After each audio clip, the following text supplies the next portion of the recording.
Think we're live. Think we're live. Hey Dave, what's up, buddy? I think we're live. Let's check all the channels and let's see. I have to get. Oh, I got some notifications, so I guess that means we're live. We're a couple minutes early. Hey Braxel, how you doing, buddy? We have 2 YouTube channels running today, so let me just check, make sure, let me know how the lighting and the audio sounds, if you guys would. That would be great. That'd be step 1. How does it sound and how does it look, right? That would be the first thing we need to check. So let's check that. Let me know. Oh, we got a little bit of buffering happening. Let's hope everything works good because MMA, okay, yeah, HMRME. Okay, let me check HRME here. There could be a delay between the 2 channels. I suppose that could happen. We'll see. Hopefully I'm running the proper quality. I think I am. Let me just double check. See what's what. And that's okay if there's one behind the other. Okay, looks like we have an excellent connection on both. Sounds good. Really good. Audio and video lighting are fine. Awesome. Okay, so we got 2 channels up here. Let me just, oops, that's not the one I wanted. I'm going to slide this over here. To make sure we have both channels running. Good afternoon, Jim. How are you? Okay, we got both channels running, which is great. Okay, good. Now I got my big chat box up here. The only thing I don't like is that I don't know what channel it's coming from, but I guess it doesn't matter. And we're a couple minutes early anyway, and that's cool. So hey everyone, thanks for joining me today. I thought this would be a good opportunity to, got a bunch of new stuff on both channels. We're doing this on 2 channels really for a reason. 1, because there's some new video stuff I want to talk about that will pertain to both channels. 2, we got a new piece of gear for 1 channel I want to show you. And then just hang out with you, and then also let you know about the hybrid mixing acoustic rock course that was originally going on pre-sale tomorrow morning, but actually is on pre-sale right now. I just opened up the pre-sale for anyone here on the live stream that wants to purchase the course. And if you're someone who purchases the course today with the $100 savings, not only are you going to get everything that's listed on the website, and I'm sure I'll put the link in the chat here now, but just for the people on this live stream, if you buy the course, well, let me get to the link. While we're on the live stream, I'm also going to throw in, oops, just for you guys. Hold on, let me just get the link out here so everybody can see it. Okay, so if you open up another web browser and you go to that link and you buy the course during this stream, I'm going to throw in another free $97 training course from the homerecordingmadeeasy.com library. Anything that you want, your choice. Okay? So, if you buy one of the packages with the $100 coupon savings, save 100, and we'll talk about this a few times throughout today's stream, and I'm sure Dave will stay on top of, he's already on top of the link. Thank you, brother. If you buy a course during the live stream today with the $100 coupon, either one of the packages, doesn't matter, I'm going to throw in another $97, $100 free course from anything on the Home Recording Made Easy website. Any single tile course that's worth a $97, you just tell me which one you want and I will manually add it to your account between today and tomorrow morning, or tonight and tomorrow morning, okay? So the coupon is Save 100. You put Save 100 at checkout, you get that course. Now, if you haven't seen, on each channel I published a video yesterday talking about the course, and I showed you about a 12-minute clip at the end of that video, and hopefully you all watched that. That 12 minutes comes right out of the course. So you get to see segments of the course, you get to see all the great things that are in it. So go check it out, save yourself not only $100, but then get an additional $100 course absolutely free, but only if you purchase it on the live stream. If you're watching this on the replay, and you're watching this before the end of tonight, which is, what are we on? July 23rd? July 23rd, between now and midnight tonight, if you purchase one of the packages, you just email me through the website, homerecordingmadeeasy.com, and let me know which free course you want, and I will manually add it to your account so you'll have it there by either tonight or tomorrow morning, okay? How's that? Does that sound good? I can't make the deal any better. I'm giving away half the darn stuff just to get you guys, because I really want you to get a hold of this course because you're going to learn a ton. Watch the video that's on the website, okay? You'll learn all about it and you'll see why. Whether you're in the box fully with plugins or whether you're hybrid or full analog, that course will help you tremendously raise your mixing skill levels, okay? I cover all the bases in the course. We work with all the analog gear, but I tell you how you can do it with plugins too. So that's what we're gonna talk about. We already talked about that. I'll talk about that again midway through. And then we're gonna talk about some other things and I'll take questions and we can chat and whatever. So how many people we got floating around? And David SJ is watching, moderating both chat rooms. Thank you, Dave, I really appreciate it. I owe you a pizza the next time you come by. And he's gonna keep track of the questions. I'm gonna keep track of the questions the best I can and we're gonna go ahead. So we're just hitting on the 1 o'clock mark. So one of these, the MMA looks like it's buffering a little bit, but that could happen. There's not much I can do about that if that's happening. Let me go back here and let's see if I can get a better refreshed look at this. So I hope you're all doing well. Okay, we got how many people here? We got, oh, hold on. Let me mute that so we don't hear that. That'll be good. So we got about 9 people just coming in. Make sure you hit that thumbs up if you would do so. That would be great.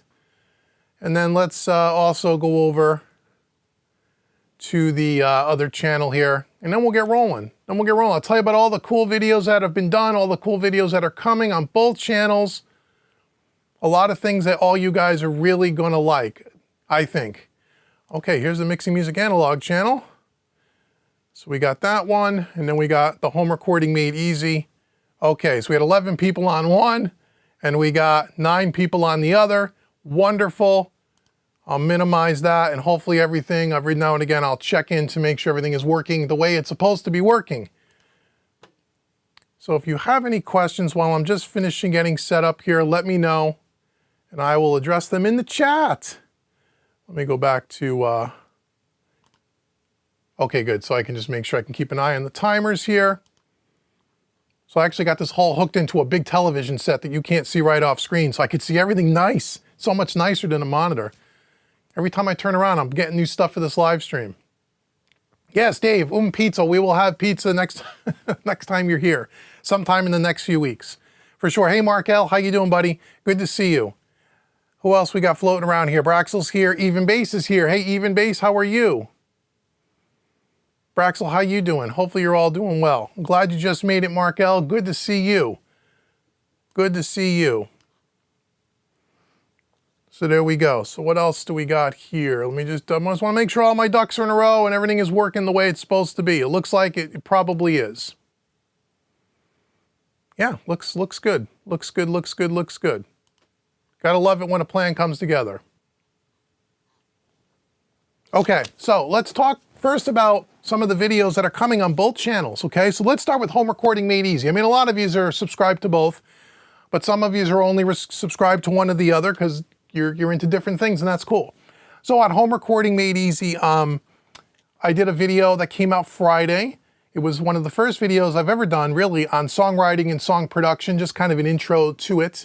Wanted to see how people would like that, or if that's another kind of video that you guys want to see. And it got a lot of response in the first 48 hours, which was great.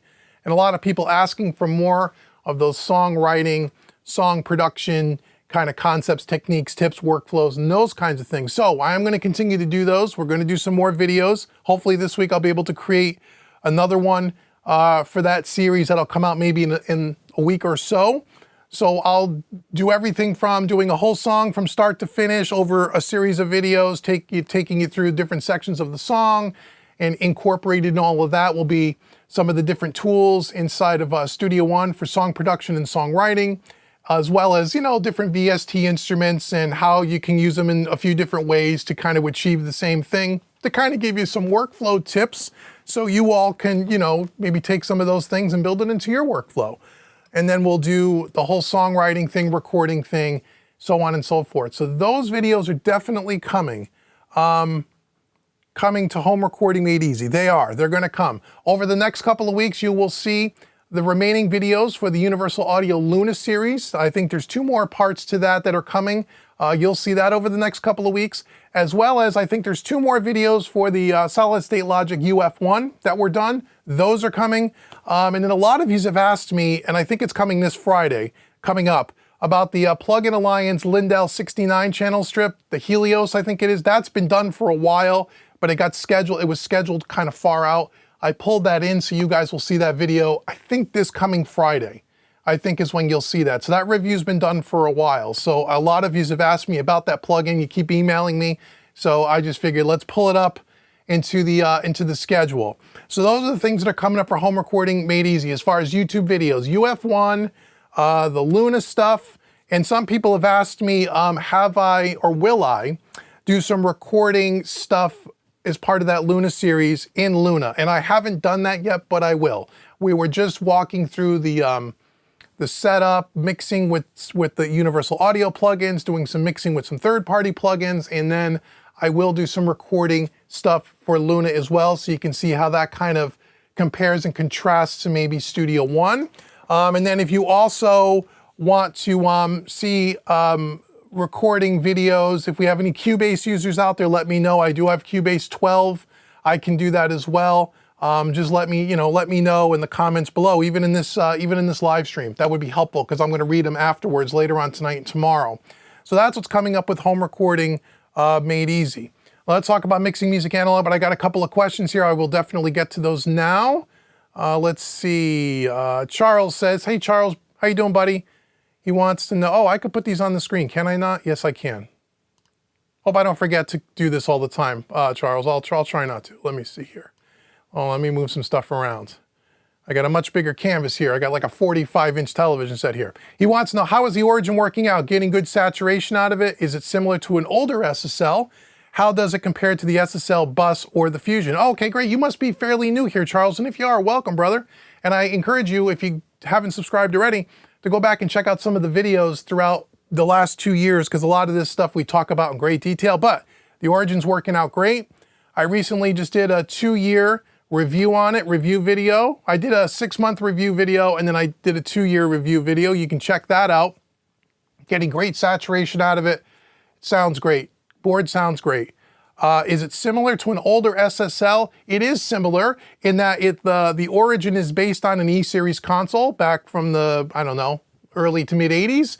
It's got the E-Series EQs in it. It does not have dynamics in it. People ask me that all the time.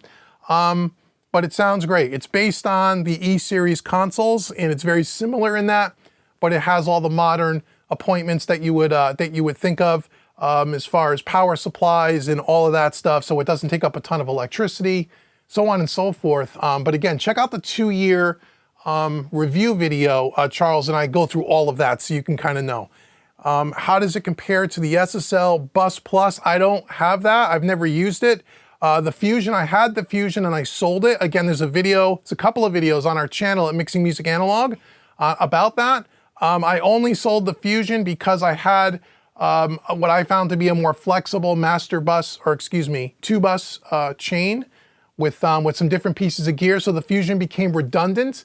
But when I had the Fusion, I really liked it.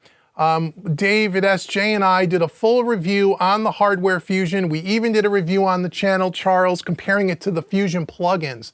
So you have a lot of homework to do, my friend. Go check out all those videos because we go into depth on everything you're asking about. So hopefully that helps and that answers your question. Tracy, how are you? Good to see you. Chris wants to know, hey Chris, don't want to forget to put these comments up, but I know I'm going to forget. Hey Dave, glad I can catch the live stream. Awesome. Any chance you are getting your hands on an API 2500 anytime soon?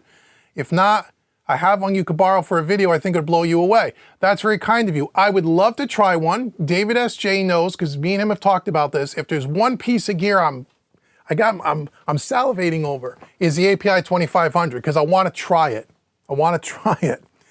Am I getting one anytime soon? No, I've tried to get one for a review with Sweetwater, but was politely told I can't get one.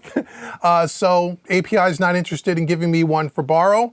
If you have one you're not using and you want to let me borrow it for a video and try it, brother, that would be really kind of you. You have to email me through the website. Email me and we can exchange details and stuff. If you're using it, I don't want you to go through all the trouble, but and depending on where you live, the shipping could be crazy cost-wise, so it would have to make sense for you. But I would be happy to try it. I'd be scared to try it because if I really like it, I'd probably buy it. But there's been a couple of times I was ready to pull the trigger on one, and it's as you know, it's a little over $3,000. Even on the used market, they're in the high twos. I'm sure it's fantastic. So I'd love to talk to you about it if that offer, if you would be willing to let me borrow it if you weren't using it for a couple of weeks. I would do a video and get it back to you very soon. So thanks, Chris. I would love to get one and try it. Ernest wants to know, hey, Dave, patiently waiting for a video on the West Audio NG Leveler. Well, be patient, my friend. The NG Leveler is in the rack. When David was here last, we got it working. We got it up and working, and I will say it's cool. It's cool. I mean, the only issue I'm having, and I figured out how to get it to work, and I was working with the West Audio tech support team, but they're on holiday for the next, I think they're coming back either this week or next week, and I have a Zoom call scheduled to work with them. I was having a difficult time getting my fader port to work with it, and I figured it out. It was something I was doing wrong, but I still have a couple of questions around it to make sure that I fully understand it before we do the video. Not only will there be one video, Ernest, there'll probably be 2 or 3 videos because it'll be pretty involved. Because it's a little, I wouldn't say tricky to set up. It's not complicated, but there is a process on how to get this set up and how to wrap your head around it. But once you get it set up and in place, it seems like it's going to be a great solution for a console like this that doesn't have automation built in. So I'm really, really happy to have it. It works really cool, but we're getting there. We're getting there. And if it does what it appears it's going to do, and if it's going to be as seamless as I think it's going to be, then I would be able to recommend it for people who have an analog desk, the Origin or otherwise, but doesn't have automation. This can be a really, really cool thing to do. So it's coming, I promise. It's coming. Oh, and that was his question. Yeah, see, I already forgot to put it on the screen. Charles asks, would you be able to recommend an SSL channel strip? I run analog tracking vocals, guitars, drums, bass, etc. into Reaper, cool. And then you mix in the box, excellent. I usually use Summing Mixer. So you mean a plug-in SSL channel strip? Yeah, again, Charles, at Home Recording Made Easy, the YouTube channel, if you search on my channel SSL channel strip, I did a shootout for all the ones that are out there, or all the ones that I had at the time. There's like 4 of them. Plug-in Alliance, Universal Audio, Waves. So there may have been another in that. Oh, the SSL Native. The ones that I liked the most, the SSL Native was really good. That was a good one, but that one's based on a 9000 series. But they now have what do they have? They have a new channel strip out. I forget the name of it. The 4000B maybe? That was really good. So anything by SSL Native, you can't go wrong.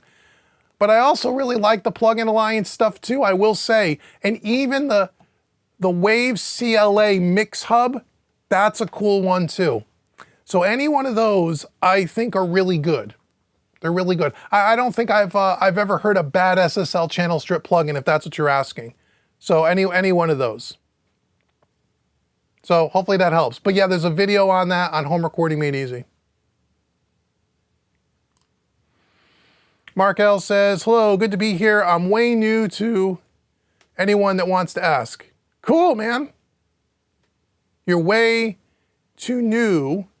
Oh, that's okay. Ask. Doesn't matter if you're new. If you just have anything at all, if you have a question about your studio or gear or whatever, anything, just you feel free to ask. Don't worry, brother. Or just hang out and listen. Kaiser's here. Hey, Kaiser, what's up, my friend? Braxel says, has you fired up the AS78? Yeah, I have not. I have it right here. I'm going to show it to you in a minute. So let's talk a little bit about Mixing Music Analog, the videos, and then we'll continue to take questions here.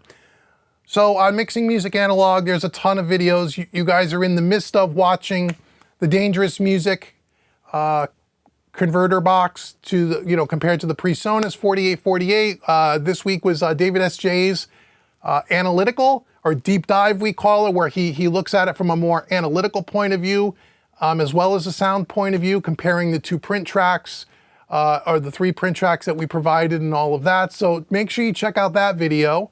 Once you watch part 1 and part 2, make sure you watch part 3 if you haven't, because it will kind of wrap it all up and bring it all together. Next week, or this Friday, coming Friday, will be the last part 4 of that series, where I kind of give you a wrap up, my final conclusion on the whole 3-part series with the dangerous music. And then from there, we have a couple of videos. I forget what order they're in, but we have a video where David S.J. and I compared the console compressor to his new 500 series genuine SSL compressor. We just wanted to make sure it was the same compressor and it sounds the same. That video is coming, it's already done. There are 2 Elisa videos that I did this week that are coming out over the next few weeks. One is for the Expressor 500, which is a 500 series stereo compressor, and then also the Character 500, which is their distortion, saturation, color box, once again in the 500 series. Those 2 videos are done. They're coming out over the next couple of weeks. Then from there, you'll start to see the 3-part series on the converter, the Rupert Neve Master Bus Converter box, that 2-channel converter. We did the same thing we did for Dangerous Music for the Neve. There's, I think, at least 3 videos on that series. And then after that, you're going to see a 3-video series or a 4-video series on the Burl B2 Bomber. Those videos are all done.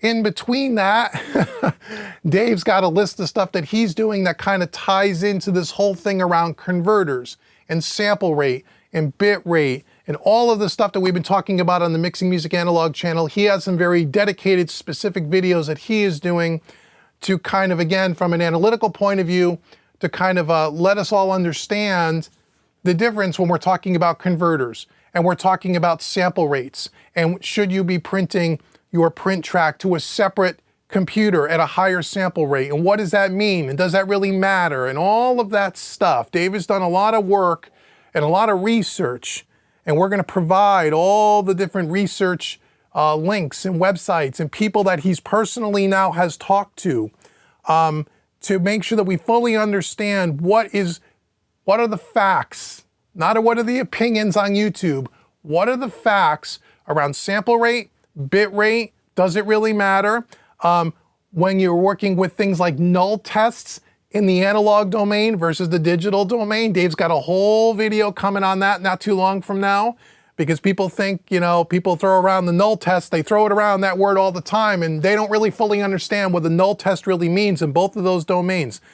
Dave's gonna break all that down. So we have all those kinds of videos coming up on the Mixing Music Analog channel that are gonna be kind of feathered in to all the videos I just mentioned. So there's a ton of content for that channel already done, stuff that's being done. And then there's a couple of Q&A videos, there's a couple of Inside the Mix videos, there's all kinds of stuff for Mixing Music Analog. And who knows, maybe a video on the API 2500. We'll have to see if we get one in here. Okay, so that's what we're doing over at Mixing Music Analog. Okay, Charles says, I am running a Rupert Neve Designs. You're running 8 of the Shelford and 8 of the Newtons. Channel strips into a Burl mothership. Oh, wow. Well, then you got a nice rig there, brother. No doubt about that. That's great. So you already, if you're recording through that stuff already, then you probably don't need a whole lot of processing and a whole lot of stuff happening in the mixing stage, which is great. And if you're running through all Rupert Neve preamps on the way in, which is fantastic, by the way, I wonder why you would want to mix with an SSL channel strip, just to mix up the flavors. Have you considered maybe a Neve channel strip? Not as many out there in the market. There's one by Plug-in Alliance, and there's one by Universal Audio, which is based on the 88R, which I really like. But that's a great setup you got there, man. Says he'll definitely catch up with the videos. Thanks for taking the time. Oh, you're welcome, man. I'm here to answer any questions that anybody has, or at least I'll try. No problem. Tracy says, hi Tracy. Come on, Dave. I know you have a Mara tape machine hidden in your back room. If I had it, it would be right here in front. But seriously, the Ripper Knee 500 series tape emulators, I was thinking really makes it tough to consider it. Yeah, you know, again, like I've told you guys before, I think it was in 2021, right, Dave? It was about a year ago. Time goes by so fast, right? It was about a year ago. I had a quote from Mars Tape Machine. We were gonna pull the trigger on a fully reconditioned tape machine, 1/4-inch, 2-track, that we were gonna send through, mix through the tape, and print it back in. We were gonna do that. It was about 15 grand with delivery. The shipping alone was $2,000. So it was a $13,000 tape machine. Now in that tape machine had a bunch of upgrades I did to it too. I had a bunch of transformers for the input and the output. It was really cool. And then everything happened with the economy, inflation, and I got cold feet at the last minute. So in the meantime, I went out and bought those, as you said, those 542s. And those 542s are awesome. Now, is that the same as a real tape machine? Who are we kidding? Probably not. Is it as good as a tape machine? I don't know. I've never tried a real tape machine. Would I love to try one? I would. But unlike trying an API 2500 that I can always turn around, sell, send back, can't do that with a tape machine.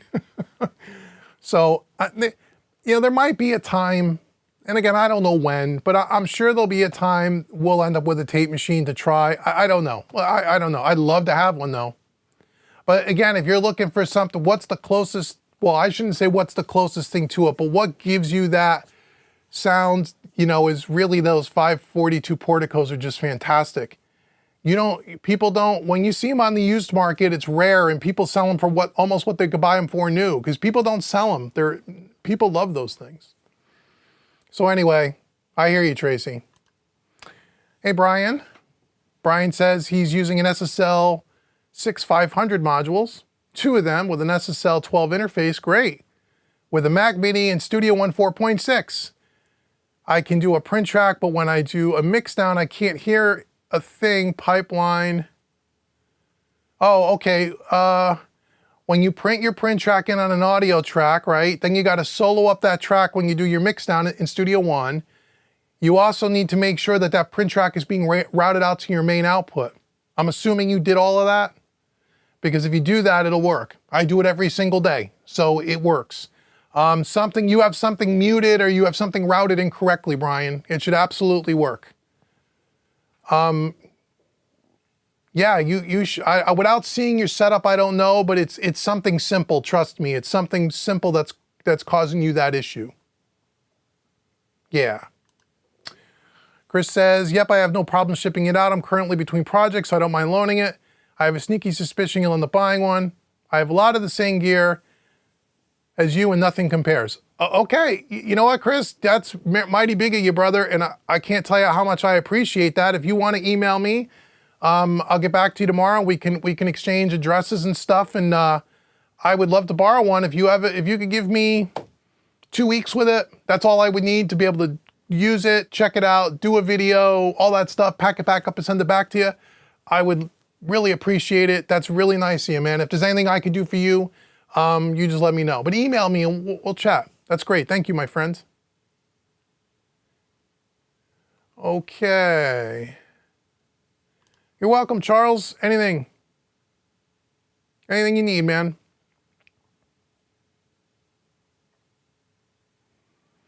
What do I got going on over here? Let's see. Fezzler 61. How are you, my friend? The prerequisite for the course is knowledge of compression. How much knowledge? I know what it is, but what does the attack, release, and threshold output? Okay, so if you're struggling with what does attack and release and threshold mean, that before you take that course, and again, by the way, let me make sure I say this so I don't forget. If the course is a little out of if you're not on that at that level yet and you're working towards that level, remember, if you're going to buy it because you want to get the sale price and everything, great. You own it forever. It's not a subscription. It doesn't go away. You can download it to your computer. You can stream it from the website. So even if you buy it on sale and don't watch it for 6 months, no problem, right? Take advantage of the sale. But here's what I would tell you. If you're still new to compression and EQ, then the first 2 things that I would purchase over at Home Recording Made Easy, And one of these courses you could get for free if you buy the course during the stream, remember I said that earlier, is Compression Made Easy, EQ Made Easy. Okay, that'll help you there. And then, you know, I have a ton of mixing courses that can start on your journey to get you up to the point where the mixing hybrid will be beneficial to you. So the mixing hybrid, both the mixing hybrid courses, the one that's on sale and the one that we released 6 months ago, the other one, the first one, they're all taught in a very non-technical way. So I don't get into the weeds and I don't get really technical and I'm not going to talk over your head. It's broken down into very, you know, beginner, intermediate, but it's not absolute beginner, okay? And I want to be fair and tell you that. It's not like, here's a compressor, here's how it works. We're not at that level, we're beyond that. But it's taught in a non-technical way, so I don't think you'll have a problem. So I would say to you, if you're struggling with compression and you kind of know what it is, but you're getting your feet wet, go get Compression Made Easy, or buy the hybrid mixing course and then email me and tell me that you bought it. I'll look up your account and I'll give you Compression Made Easy for free because you get a free course if you buy it during this live stream, right? Then you'll be good to go. Okay, but I have a lot of courses that'll build you from absolute beginner all the way up through the advanced stuff at Home Recording Made Easy. So I have anything you need to get you from where you are to where you want to go. Okay, hope that helps.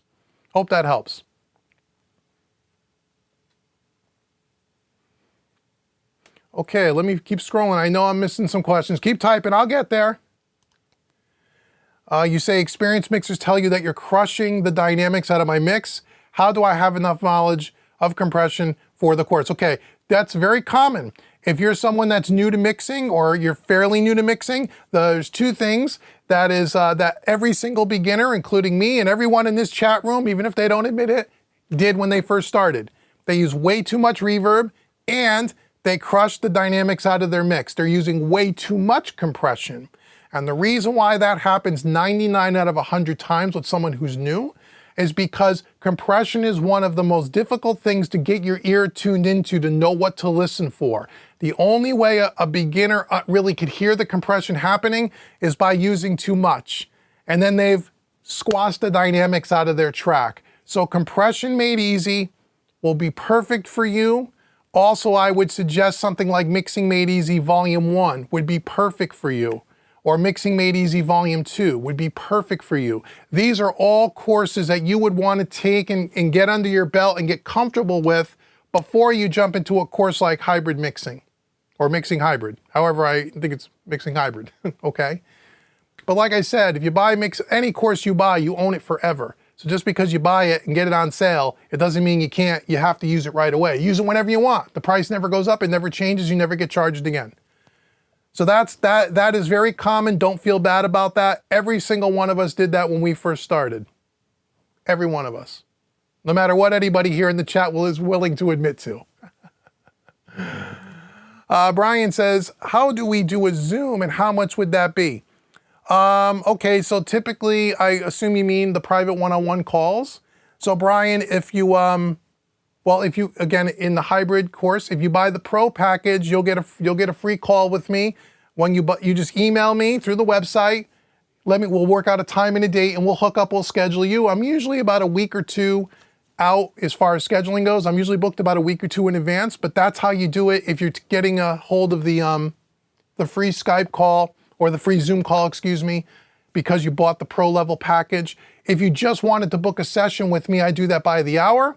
Again, you can go to the coaching link at the top of Home Recording Made Easy and there's information on that. And once again, you can just email me and I'll set you up. But just keep in mind, I'm usually booked about a week and a half to 2 weeks out at all times, usually. So, which is okay. So get a hold of me. We could set up a date or time. I could get you what you need and get you on the calendar and we'll get you rolling. How's that? Good? Charles says, interesting, love the B2 Burl. You have 2 mastering Burl cards. You run all your final mixes through and makes everything just sound beefy and full. That's right, the Burl B2 Bomber is an awesome box. We did a video, again, the videos are coming soon. We really like that. It has a personality and a sound of its own. And so, yeah, it's a really, really great box. If you want that kind of sound and you're looking for that kind of flavor, the Burl flavor, Burl is great. Anyone that owns Burl stuff always has nothing but great things to say about their stuff. And I could see why after trying the B2 Bomber. I could see why. Let's see here. Tracy says, Dave, I haven't checked, or you just don't remember, but did you do any reviews on the Audioscape bus compressor? No, because I don't have one. The one based on the SSL Logic series, I don't have one. So I've never tried their unit, so I don't have a review of it. That's why. I did ask them about that unit at one point, but there's some things going on. I just can't. I'm not at liberty to talk about with Audioscape. Some new products coming, which we're going to hold off on that video for the moment. You can read into that what you want, but eventually we will do an Audioscape SSL style bus compressor video. It just won't be. Probably won't be this year, but at one point. Okay, Charles, that makes total sense. You do all the tracking. You were looking for an SSL analog channel strip for different flavors. Great, yeah, then any one of those channel strips I mentioned would be great. And you could probably demo all of them. Yeah, I think that would be great. Nothing wrong with mixing flavors, but yeah. Mark says, don't shoot. Oh, we're not going to shoot you. What's an SSL? This is an SSL. This is an SSL console. SSL stands for, Mark, solid state logic. Solid state logic makes everything from little desktop audio interfaces all the way up through large format consoles. They've been around since probably the late 70s, maybe even a little earlier than that. So if you look up solid state logic, their claim to fame throughout the late 70s and the 80s into the 90s, and even today, but way back in the 80s for sure, is what was probably the most popular mixing console in the music business. Not the only, not necessarily the best, because there's lots of opinions on what brands people like, but one of the most popular for sure.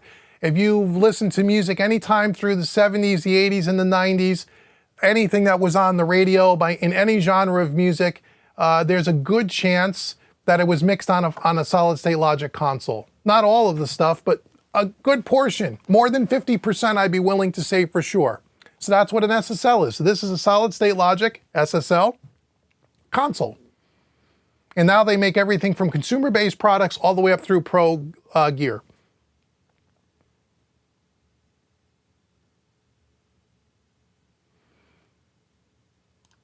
Charles says the only adjustment he makes in the box are mainly reverbs and delays and a touch of EQ.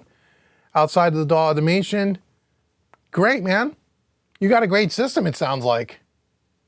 Sounds like you got a great system. Gypsy Cat, love the name. Hey, Gypsy Cat. Dave, have you ever heard of the Handsome Zulu tape simulator? No. Sounds like a cool piece of gear though. The Handsome Zulu, I might buy it just for the name. No, I've never heard of it. But maybe I'll look into it. I like the name. Sounds cool.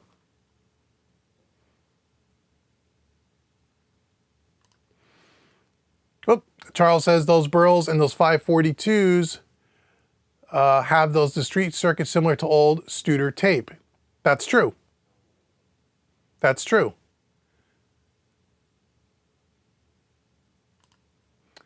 Yes, Mark, there are plugins that will simulate it. Go to Solid State Logic. Just Google Solid State Logic plugins. They make a whole bundle of native plugins.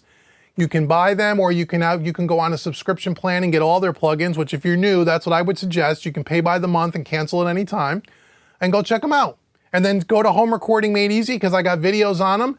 And it sounds like you're in the beginning maybe of your mixing journey. So again, go to Home Recording Made Easy if you're on that, and make sure first and foremost you get the free mixing course right on the home page. If you're new to my website, get that. I got a free course you could take. And then again, if you want to take one of the other training courses, I have everything. And if you're not sure what to take or where to start or whatever, just email me and I'll get back to you within a day. And I'll put you on a plan of where I think you ought to start based on where you are currently, okay?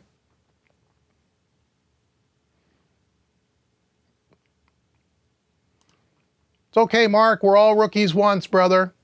I'm glad you're here. Every one of us started right where you are. We didn't know what we were doing. We didn't know anything about this stuff, and we just learned. And we unfortunately, when I learned, I didn't have a community like this of people to help. So yeah, stick around in this community, and believe me, you'll learn way more than you'll ever want to learn about this stuff, and you'll learn at a much faster pace. So there are no work rookie or silly questions. We all started this way. Yeah, David makes that point. We all knew nothing, and most of us still don't know much. But if we know more than you, it's just because we've been doing it longer. So there's like I always say, there's always going to be someone better than you in this business, and there's always in this craft, and there's going to be always someone that you're better than, right? And that's okay. That's totally fine. Charles says that's the thing with analog gear. You get a lot of that natural compression and signal contouring. Yes. You do far less compression and synth tracking with analog gear than doing DI and doing everything in the box. It's absolutely true. And I've said that in some of the videos on this channel, on the Mixing Music Analog channel, over the last year or so, as I spent about 6 months working on this console. One of the very first things I noticed was how much less processing I'm doing in the analog world than I was doing with plugins. Well, that's why a lot of people say mixing analog is faster. That's why it's faster. You don't have to put as much processing on stuff. You don't. So all the gear that you guys see back there, the 2 racks worth of gear, on any given mix, I may use 1/3 of it. Maybe. And unless it's a really big session, then maybe I'm using half of it. Never, ever am I using every piece of gear on every mix. Never happens. Don't need it. All those things in that rack, as you know, Mark, or Charles, and some of the other people here, Mark, that are new, all that stuff is nothing but just different flavors of ice cream or different colors of paint. And it's just a matter of what the track needs or the song needs and what piece of gear I'm going to choose. And you'll even see that in the hybrid mixing course. You'll see in that course, because again, we talk a lot through that course. If you watch the promo video, we talk a lot about how the gear stylistically shapes the sound to the sound that I was going for in the mix, and why I'm choosing pieces of gear that I'm choosing. It's not just, well, there's a compressor, let's use one. It's a very well thought out process. And I take you behind the curtain and teach you that, which you won't find in any other training course on the planet. I promise you that. By anybody at any price. Because engineers don't talk about this stuff. Because it takes decades to learn all those little tricks and stuff and why you do stuff. It takes a long time. And so a lot of people aren't willing to just give up that information freely. But I am, because I want to help you. So I teach you everything I know. But that's true, I hear what you're saying. Okay, Kaiser, hey Kaiser. I love tape saturation of Harrison Mix Bus 9. Is the icing of the cake of all your final masters. Great. You'll be soon upgrading to the 32C version 9, which gives me the option to try 2 different saturation drives. Yeah, people that use that Harrison Mix Bus DAW really like it. And I'll be honest, the company and I have spoke a couple of times in the last few years, and I have it. I have that one you're talking about. I have, and you know, they sent it to me for free. It was really kind of them. They wanted me to check it out, and if I wanted to do a video, and I got to be honest. Every time I open up the screen and look at it, it gives me a headache. It is. I'm sure I can't even get to where you are, Kaiser. How does it sound? It probably sounds fantastic. Just looking at the screen and everything is so incredibly small and you can't see everything. It's a terrible design. And I shared that with Harrison. It's just my opinion. Of course, I'm one person. I'm sure people love it, I have no problem with it. But for me, working on it on a 27-inch, 7 or 6K Retina display where everything is sharp and everything, it's terrible to use from that point of view. And when I had some email correspondence with the people at Harrison, which were great. And by the way, they were bought out by SSL. We're going to see how that's going to change. Side note, they were saying, well, that's what, if you want to work like in the end, they said to me, if you want to have all the analog console stuff in a DAW, that's the sacrifice you have to make. And you know what I said to them? Well, check out Universal Audio Luna. They did the same thing, and they did it in a way that's clean, tidy, easy to use, easy to see. So I'm sure that Harrison Mix Bus, I think, has a lot of potential but I think the design of it is terrible from a layout. Sound probably is awesome, but I can't even get that far. If I got to spend 35 minutes trying to figure stuff out because I could barely see it on the screen, I'm moving on. But I'm glad you like it, and I'm sure it's a good product, and anyone that wants to check it out should. Just don't take my word for it. I just couldn't do it. Now, Solid State Logic owns them, so I'll bet you within 18 months, Solid State Logic that's going to be revamped, and when that thing gets revamped and done properly, I'll take another look at it. Yeah, Gypsy, I've never heard of the Handsome Zulu. Okay, Charles wants to talk microphones. Okay? He says, I've been tracking with heavy guitars with the Sennheiser 421. It's amazing. That's a standard, studio standard. What would be a great mic to complement it other than a 57? A ribbon mic. Ribbon mic. I think. The great combinations, or the classic combinations, are 57 121 Royer, 57 421, 421 Royer. That's what I would do. Or that's what I would try. That would be a classic combination. And there's others, but those are the ones that I grew up on using. It was always that. And sometimes too, if you even had a large diaphragm condenser that can take high SPLs, even something like a U87 could be kind of cool, or maybe a couple feet back from the cabinet or something like that. Yeah, those are a couple suggestions. Oh yeah, Charles, Chris says, take a look at the ribbon mics. Yeah, AEA, Nuvo, N8 is amazing. Never used that one, but good ribbon mic will do good. You're welcome, Brian, anytime.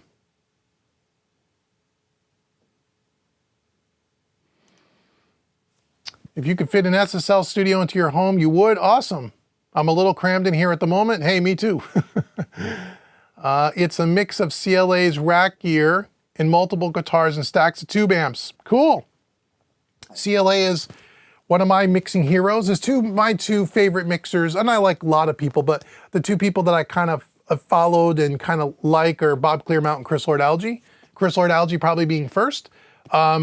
I know people get turned off a little bit by his personality. I think it's kind of comical. People get sometimes a little offended by it, but I like Chris's approach. He has a very streamlined and simplistic workflow, which I really tried to emulate here when I set up this Origin in a lot of ways. I really like how he thinks about his workflow and his process and the stuff that he chooses. And he tries to keep things very more simplistic and not get too far off into the weeds. That's why I like him. Hey Braxel, Dave, I know the AS78 has a 5-pin connector. Does the cable box then go into the wall? Oh yeah, sure. I can't show you the cable box, but I can show you the unit seeing as it's sitting here. So people want to see. This just came in the other day. I haven't even plugged it in yet. I don't know if it'll focus completely with the lighting, but this is the Audioscape AS78, which is their take on the 1178. Yes, it does have a 5-pin connector, and the power brick is just a standard. You've seen it on a million things, Braxel power brick, and it just plugs right into the wall. Nothing fancy, nothing out of the ordinary. You don't need anything special. It all comes with it, so you'll be fine. So I'm going to do a video this week on this for the boys over at Audioscape. I'm going to get plugged in hopefully tomorrow and start rolling with it. So I'm interested to listen to it. I got some stuff on the board already that we're going to plug it into. It should be a lot of fun. So that'll be good. But yeah, it does have a 5-pin connector, but that attaches to a standard power brick that you've seen on a million different pieces of electronics, and then that just plugs into the wall. So you'll be totally good. Don't worry. You don't have to go out and buy anything special or have anything on hand or special cables or anything like that. You'll be all set. You'll be all set. Hey Chris, how you doing, buddy? Good to see you. No, Braxel. I have one more. When Dave and I designed these racks, we designed them to include one more 2 space because I knew this was coming before it was ever even announced to the public. It's going right above the 260 VU. right here.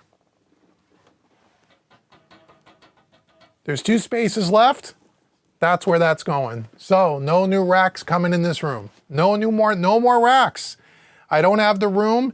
And as I was saying when I think I was answering one of your questions or Charles' question, I don't use, it's all just different flavors of ice cream. I don't need any more gear. I want to limit my options, keep my options limited, because, you know, having more gear doesn't mean your mix is going to be better. It's just going to mean that you're going to spend most of your time trying to figure out what to use instead of just getting down to it and using it. So no new racks coming, I'm telling you. No new racks. Charles says he has 20 spaces of racks, one for channel strips, the other rack for effects. Oh, your Axe effects, power conditioners, those kinds of things. Cool. Cool. Yeah, you have an Axe effects. I have a Kemper. It's off in the other room. Oh yeah, I want to talk about that too. Another video I'm going to do, I got a little list here. Another video we're doing for the Mixing Music Analog channel is yesterday I spent half the day just reamping guitars with the Kemper since I got my Kemper. And well, I really love that a lot. And so, oddly enough, there's really no videos on YouTube of anyone showing you how to physically hook all that up and set that up properly, because it is a little tricky at first. Once you do it, you go, wow, that's really simple. But it takes a moment to wrap your head around it. So I'm going to do a video maybe next week. It may just be a simple one with the iPhone, showing the actual connections, how you connect it, the Kemper between your interface, and how you do all the I/O in your DAW, and how you can reamp guitars. So yeah, so that'll be really cool.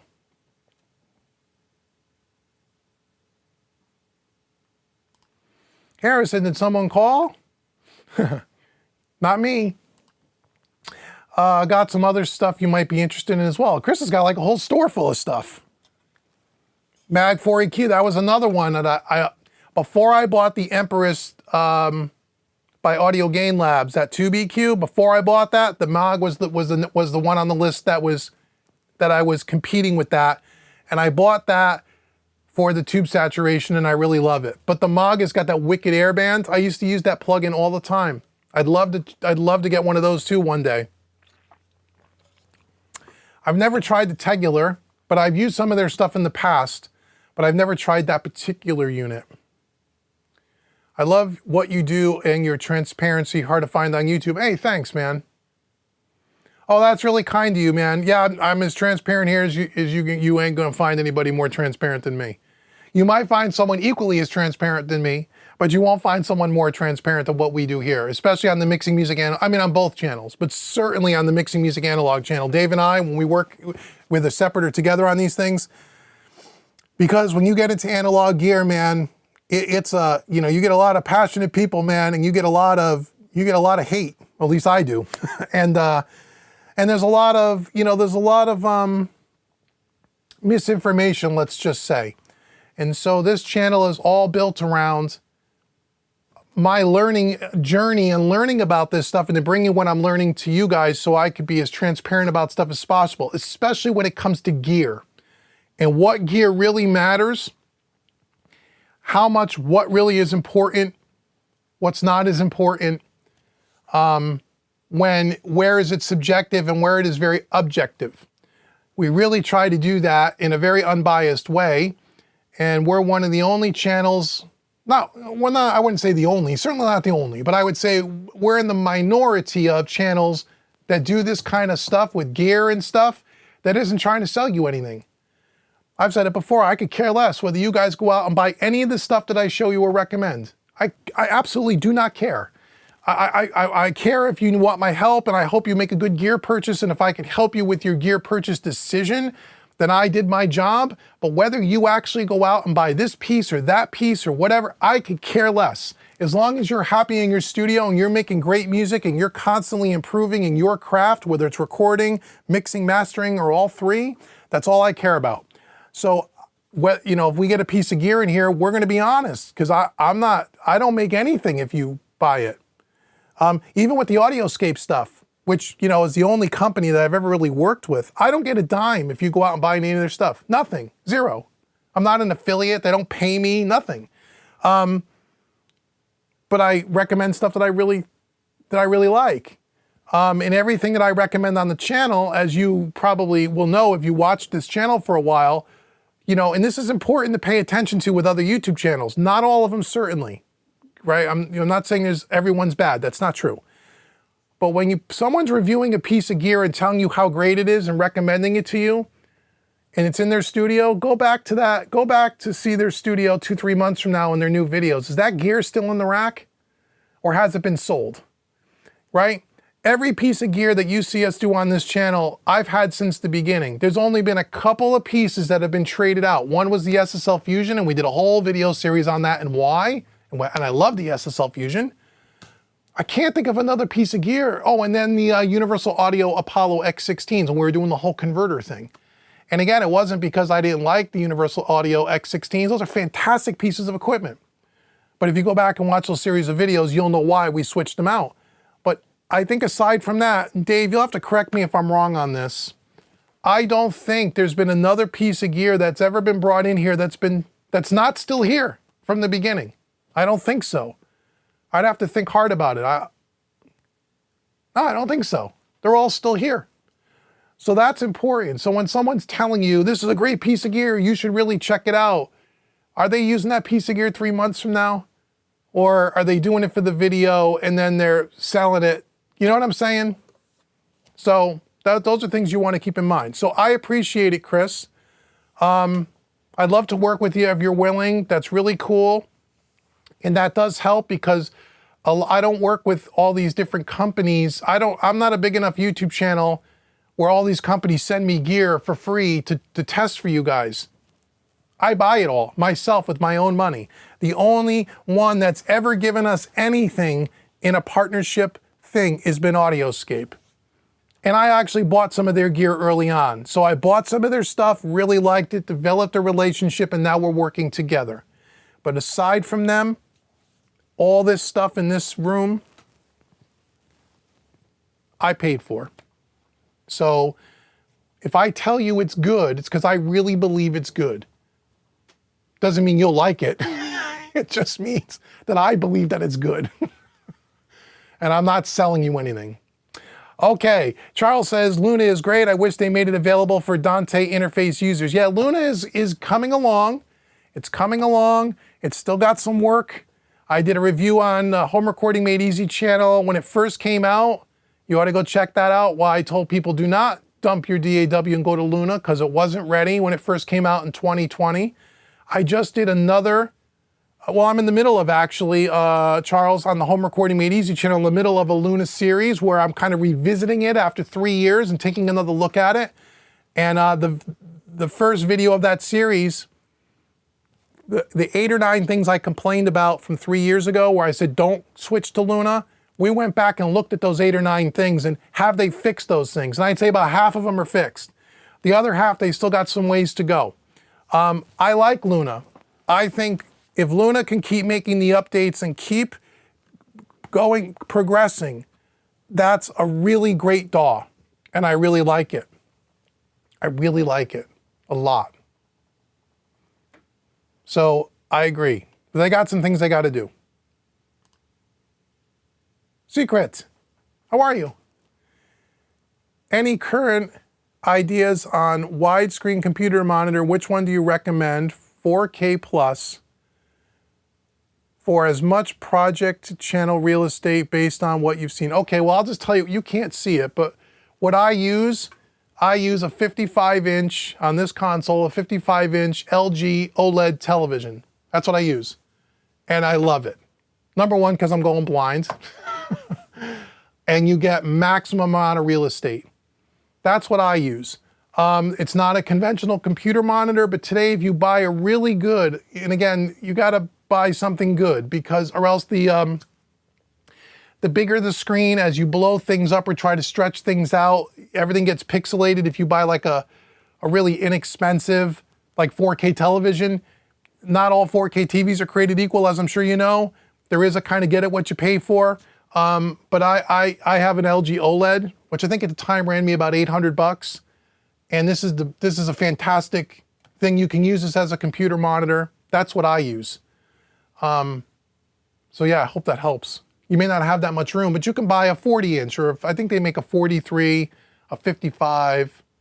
Hell, you could put a 70 if you want. That's what I use. For my in-the-box rig, because I have two rigs, for this rig. For my in-the-box rig, I just use an Apple 27-inch display, which I know is a little bit smaller than what you're talking about.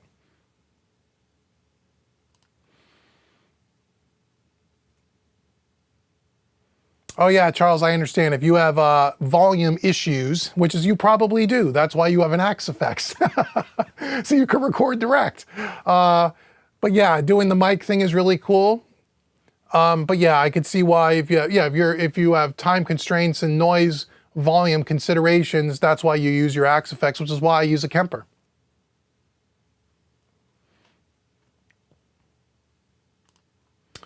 Let's see, you recently considered the Lynx Aurora. However, considering that it came out over a decade ago, can its jitter and other features possibly match the RME current offerings? Don't know. You're talking about converters and stuff again? I haven't tried the Lynx and I have not tried the RME, and there's no plans to. We've done now, after you guys see all the videos, we've done now 4 converter boxes, and we've kind of exhausted that, at least for now. I know I'm still getting emails and comments in the videos about we're not testing high mastering grade converters, and I put those in air quotes because like that's a thing. And some people are recommending units that are $7,000, $8,000, $9,000, $10,000, and I'm not going to go spend $10,000 to compare it to a $1,500 converter. Again, like I've said, and if anybody, again, I say this to the companies that sometimes watch my live streams and watch my videos. If there is any company out there that has seen the converter test series that we've done, and if you have a product, Lynx or RME or anybody else that says, hey, we would be happy to let you try one of our units, and if you want to compare it, reach out to me. I'd be happy to work with you. And if there's a company that really has a converter, and again, I don't even care what the price point is if we're able to try it, and it sounds better than what we have, we'll get on video and say it. I would love to be proven wrong about this whole converter thing. That's really, most of it is marketing and hype and nonsense. Most of it. If there's a converter box out there that really blows away anything that we've tested, if some company wants to send it to me, I will be the first one to try it. David S.J. will do the deep analytical dive, and if we find something that actually sounds considerably different or better, we'll be the first ones to put the video out there and call everybody's attention to it. Doesn't mean I'm going to buy it if it's $6,000, $8,000, $9,000. That's out of my price range for a converter. But I'd be willing to try it. But I've only tested up to about the $4,000 price range, and that's as far as I can go. So, let's see. Who can forget this? I love your title. I love your handle, I mean. Are there any in-depth tutorials for Console 1? Not a lot out there beyond the basic functions. Your videos were a great start. Yeah, thank you. Thanks for watching. Not that I'm aware of. If you haven't found it on YouTube, is there any in-depth tutorials or courses? You'd have to do some Google searching. My guess is probably not. But there might be, but I have never seen one.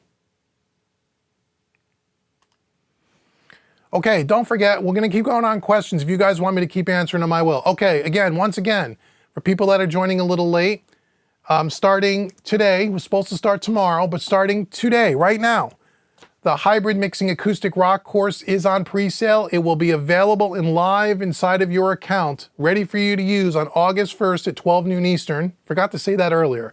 So if you buy it today, you don't have access until August 1st, okay? The pre-sale runs from today all through next week.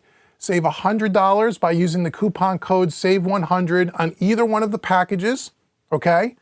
And then it'll never be sold at that price again, I can promise you.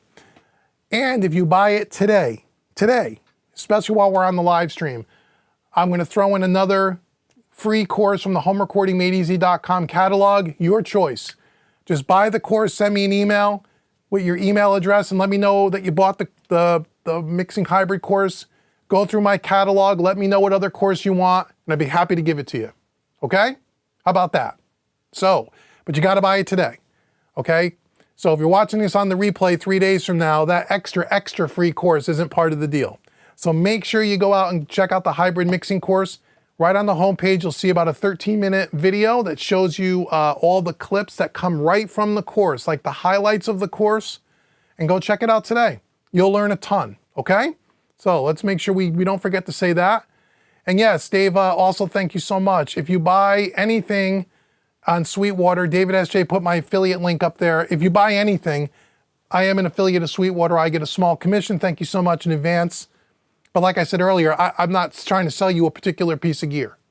Anything you buy on Sweetwater, guitar picks, guitar strings, guitars, computers, pro audio gear. If you use that link, that'll get you to the main page of Sweetwater, and then put that link on your desktop. You can use it 365 days a year. Anything you purchase helps me, and I really, really do appreciate that. And so many of you guys do that stuff, and I really love you for it. So that's awesome. Braxel said, did you get the thing for free? Yep, I got this as part of this is our ongoing relationship that I have with Audioscape, the only company I do this with. Yes, this was given to me to do a series of videos for them and to help promote this product. Yes. And see, I'm transparent about it. No other YouTube channel is. They have to say it's sponsored because that's one of the rules now. But I've been saying that, I've been telling you guys that on these two channels long before that was a requirement of YouTube. Okay, I don't hide behind that fact. Yes, but I can also tell you this, and you guys know this anyway. Look at all the Audioscape gear I have in this rack. I could sell all of it if I wanted to. I don't owe them anything. It's all still here. And some of those pieces I actually paid for, as I said earlier. So some of the stuff they've given me for free, some of the stuff I did pay for, but every piece I've ever brought in here from Audioscape, I use all the time. And never have I sold a piece of their gear, because it's good. And I'm assuming this is going to be just as good. I don't know that yet, because we haven't listened to it yet, but I'm sure it will be. Thank you, Charles. I appreciate it.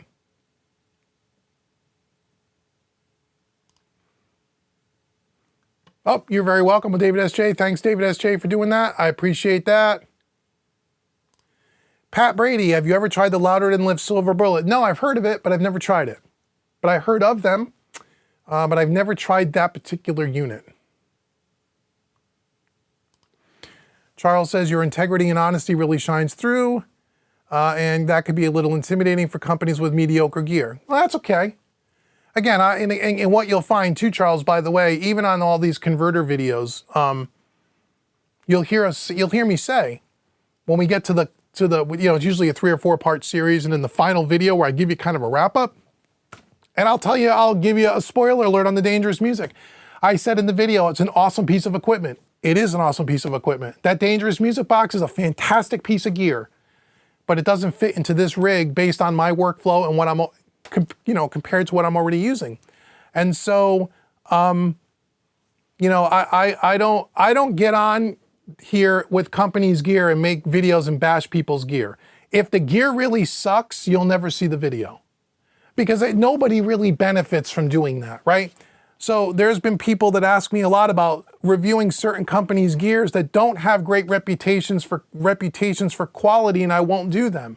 Because I'm not one of those channels that's going to try to drag a company down. I'm not going to do that.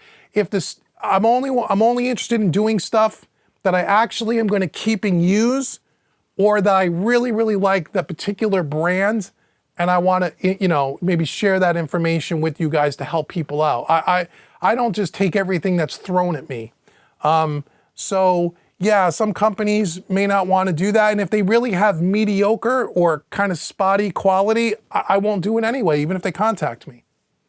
But so you'll never see a video where I'm just going to tell you we're going to do it on a piece of gear, and then I'm going to spend 30 minutes telling you why you shouldn't buy it. You'll never see a video like that. However, you will see videos where if I like the gear by and large, but I think there's some things about it that can be improved, either from a sound or design perspective, I do say it in a very constructive way. And the companies know that. I'm not going to, the companies don't get a chance to see the videos before I post them, and they know I'm going to tell you the truth. But I also, if it's a piece of gear that's really not good, if that were to happen, I just wouldn't do the video. Because there's really no reason for me to bash somebody's company. I'm not into doing that. There's other YouTube videos that will do that. I'm not going to do that. I only want to show you guys the stuff that I personally use. That's it. Okay, Charles says, let's see here. Fair enough, you appreciate it, cool. You and your content has been my staple path up for growth. Awesome, man. Then we're doing our job then, which is great.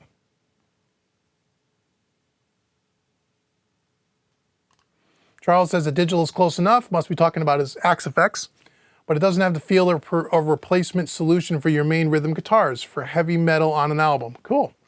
It absolutely replaces tube amps in live performance scenario. Yeah. I mean, I'm a guitar player too, and I was always a tube amp player, so I know what you mean. But the days of me having guitar amps and cabinets and microphones and all of that to record my guitar, I'm too lazy now. I'm getting too old. So once I came across the Kemper, to me that is so incredibly close. I love the way that Kemper sounds. I've never done an Axe effect, so I'm sure I know typically people are in the Axe effects or Kemper camp, and the Axe effects, people love the Axe effects. I'm sure it's great. I've just never tried one, but I would assume it's on par to the Kemper in that, and for me it's good enough. But if you're a guitar tone purist and you're doing an album, I hear you. People want the tube heads and they want the big cabinets and they want the microphones. I get it. Yeah, and you're doing metal, which is really cool, man. I'd love to hear some of your stuff, especially if you're recording it through all that high-end gear. Maybe I can mix a track on the console. That'd be fun. Chris says recording with real amps is just too much fun, especially when coming with outboard gear. Yeah, it is. The sound just comes so much closer to the final product. Yeah, I get it. See, for me, I'm not a recording studio. I'm just a mixing room. So I don't have to worry about that. The only guitars I record is stuff for me personally and for YouTube videos, and therefore the Kemper's so much easier. But if I was a full recording studio, like a tracking house, oh yeah, having amps and cabinets and microphones and cables, and you don't have to worry about the noise level and all that stuff. It is. It's just as much fun as working with outboard gear. It is. Oh, Dave's put the coupon code. Okay, great. Thanks. I know I'm getting to the bottom of the chat. Dave's way ahead of me.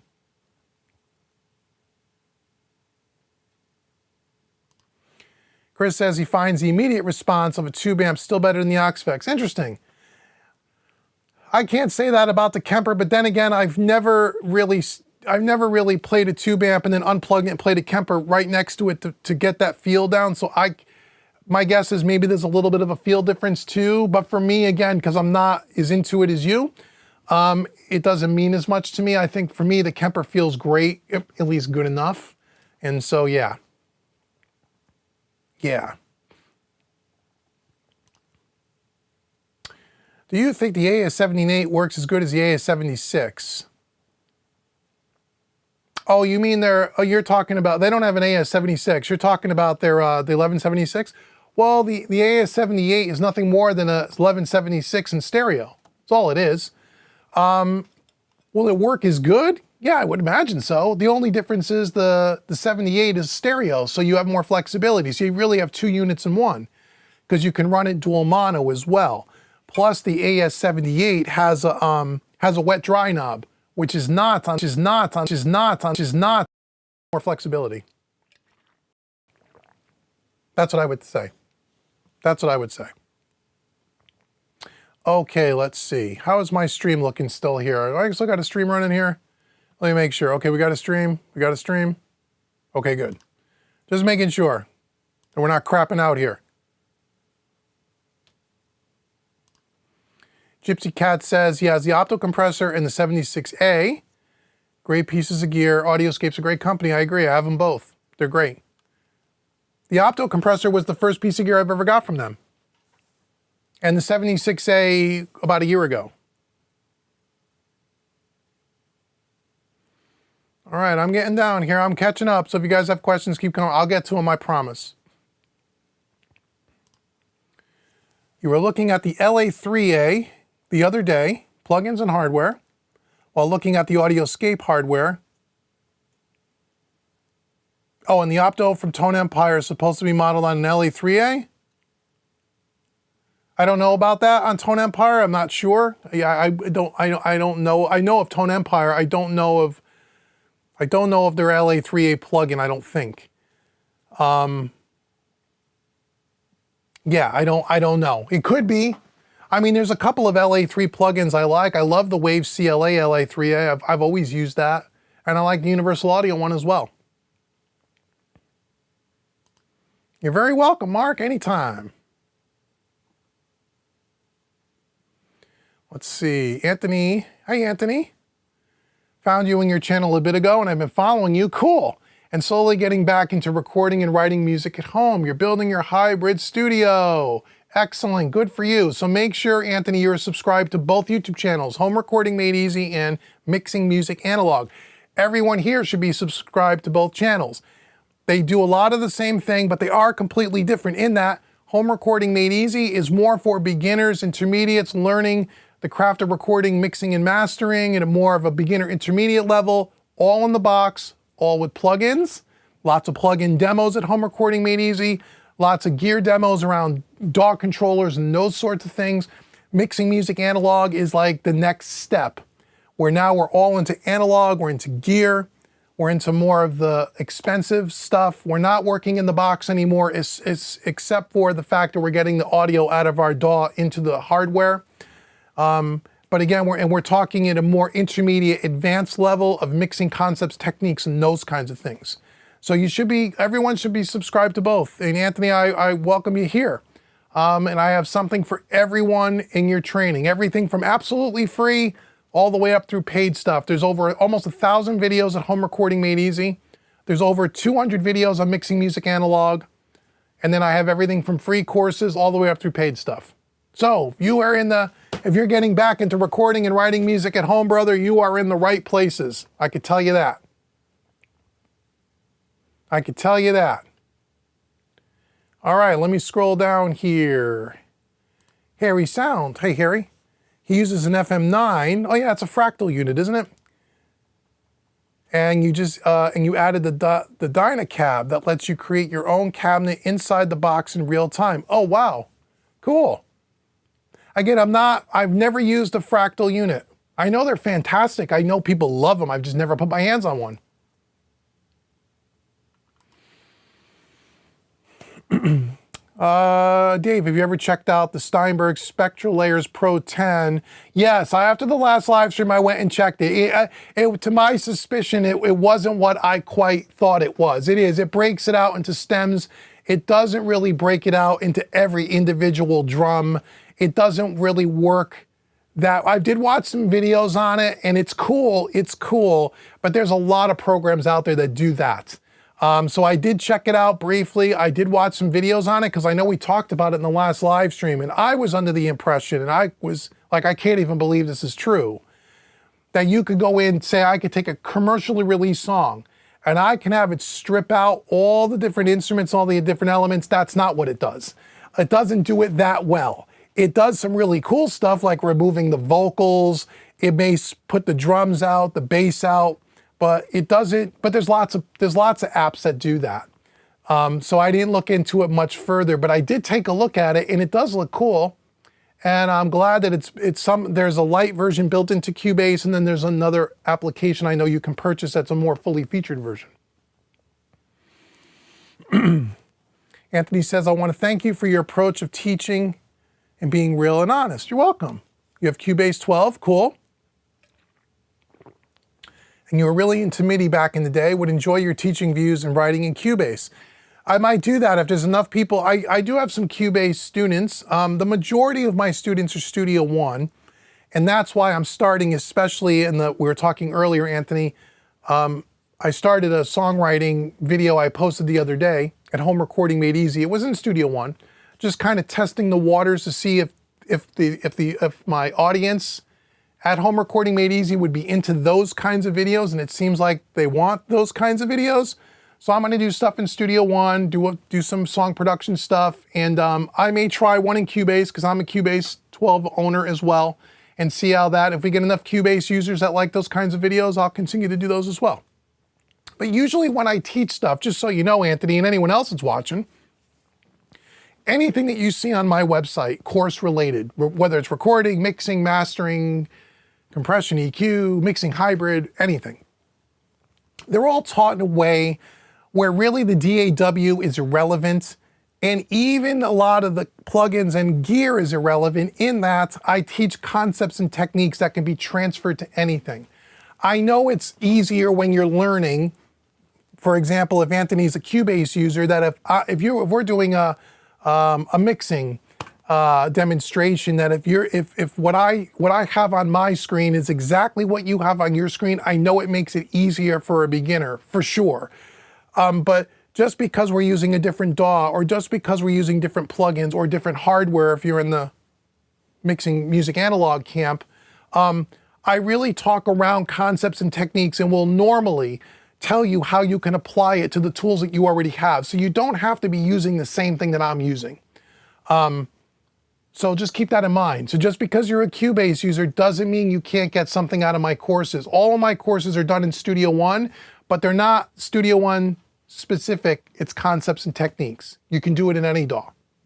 So just figured I'd say that because that question kind of triggered that in my brain. Charles says he doesn't have an opto compressor. Should you get one? I've been thinking about getting a tube compressor for my master bus, like a Manley. Any thoughts? I mean, a tube compressor is just another color, it's just another flavor. Tube compressor on a master bus? Sure, it depends on, I've never used a Manley, but you know, Manley makes amazing gear.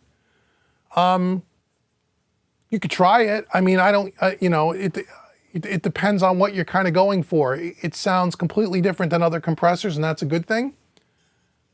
So yeah, try it. I mean, the Manley is, I'm sure, great, but I don't have any experience with those two pieces.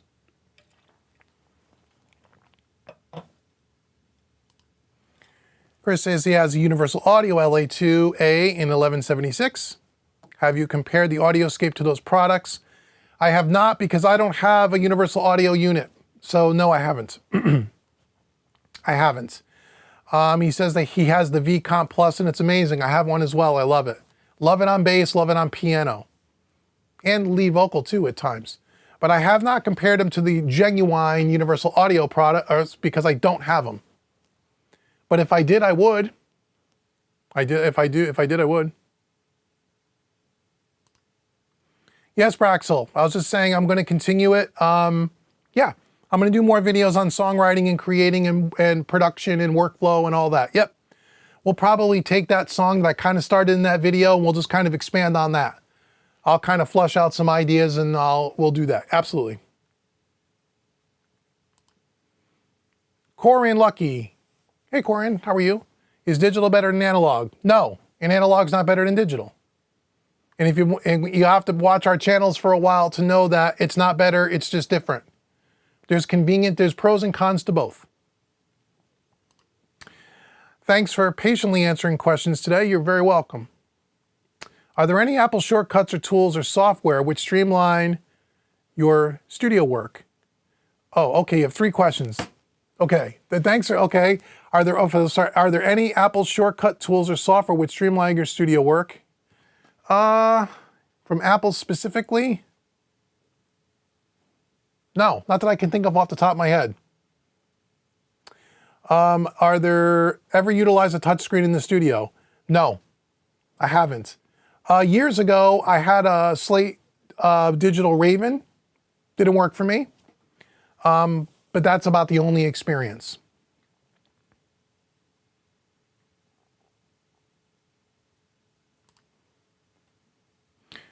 Harry Sound says he has Spectral Layers 10. It's very impressive, but like you say, not perfect. I can strip out drums, separate them into kick, snare, cymbals, and then use Drum Tracker and Superior Drum 3. Yeah, I mean, yeah, it's cool. It's the way I understood it when we were talking a few weeks ago or last month, or the last time this topic came up. Someone had mentioned this, and I said, I thought I was under the impression wrongfully so, by the way, that you can actually take a thing and it would automatically split everything else for you, but it really doesn't do that. You got to go do a lot of background work to kind of even do what you're doing, which again is great. I mean, I'm not saying that that's not a cool thing. I just have no use for that. Because I was talking about, you mean I could take a Led Zeppelin song off a CD, put it into this program, and it's going to split out all the drums as separate files. It's going to split out all the guitar parts, all the keyboard parts, all the vocal parts. And people were kind of saying, yeah, it's going to do that. Or it kind of led me to believe that. And it doesn't do that. It doesn't do that. Now, if it did that, I would be impressed. That would be cool. But it doesn't do that. I don't see how it could do that. But it still sounds very impressive for what it is, you know. Charles says that UA stuff is overpriced. The Teletronics is crazy expensive for a one-trick pony. Well, yeah, I mean, though, you're talking about, you know, overpriced is relative. You know, you're talking about two of the staples in pro studios for the last 50 years. Universal Audio. And, you know, we're talking about the LA280 1176, the Uri 1176s, and the Teletronics LA2As. There's a reason why they cost that much. You know, are you paying for the name? Probably to some degree, but those are two. You can't go into a commercial studio and not see those two pieces in them. Right? So that's why. Chris says that he loves the V-comp on bass, occasionally on vocals, but you find that sometimes it breaks up too easily, which doesn't always work. Yeah, that's why I like it. That's the feature about it that I like, especially when you throw the little drive switch in, which I'm sure you use too. So if you want something that doesn't really break up a lot, or it doesn't break up too easy, that's probably not the right thing for you. But yeah, it's got one of those special flavors that doesn't sound like anything else, and that's why it's cool to have.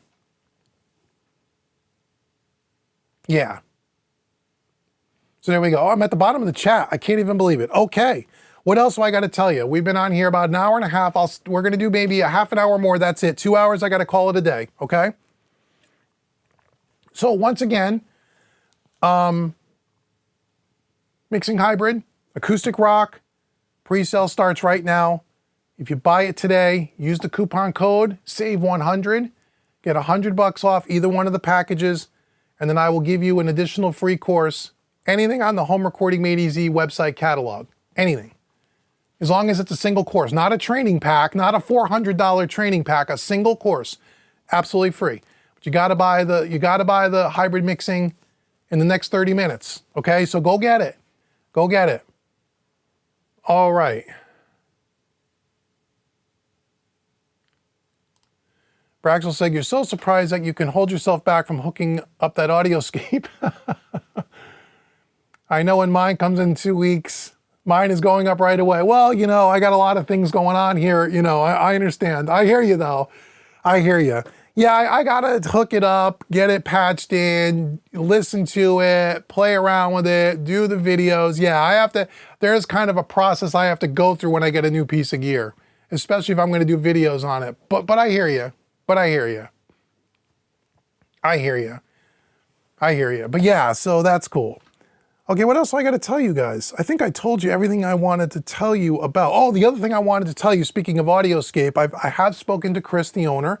He is going to come on a live stream with David S.J. and I sometime, hopefully in the beginning of September, where we're going to do a live stream. We're going to schedule it and promote it so all you guys know, where he's going to take your guys' questions live. You want to ask Chris questions about his gear, about their process, recommendations, anything you want to know from the owner of Audioscape. He has agreed to come on a live stream with David S.J. and myself and just have a conversation and take your guys' questions. So as soon as we get a firm date, we will start promoting that a couple of weeks in advance so you guys know when it's going to happen. So hopefully you can mark it off on your calendar and you can join us. I think that'll be a lot of fun. And Chris is a great guy. He's a very, it's one of the reasons why I like them is because he's got a very similar mindset to us and myself and the way he goes about things. And he's a very straight shooter and he's a very honest guy.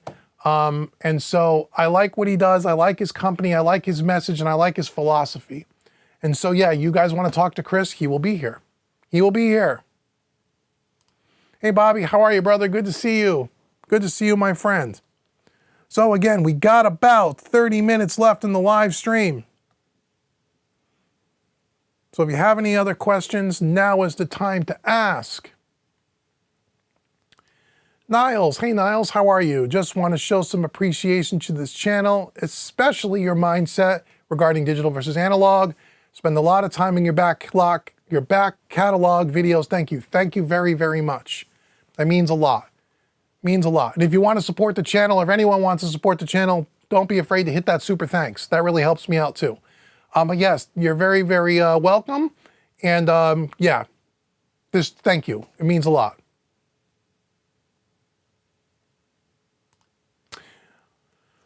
Let's see. Any interest in expanding your mixing community to your current online writing performing communities? Do you mean my mixing community? What do you mean? Are you talking about mixingmadeeasy.net? What? I didn't even mention Mixing. I got so much stuff going on, guys, that I forget to even tell you about half the stuff I have going on. I know I sound like I'm always promoting stuff and telling you about things. It's because I got so many things to offer you guys as way of training. And 80% of them are free, by the way, especially all the YouTube stuff. So a lot of times I forget about our mixing membership community, mixingmadeeasy.net. I'm sure David will put that in the chat, where that's all in the box with plugins. It's a monthly mixing membership, where every month you get new multi-track files. Every month you get to get mix critiques. There's a community of people that you get to join, and you get to post your mix and people give you feedback. It's a private community, it's not public. That's mixingmadeeasy.net. I'm starting to lose my voice.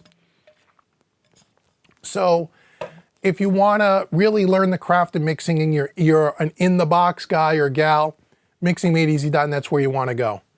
And so, yeah, but yeah, the answer to your question, that's the only mixing community that I have.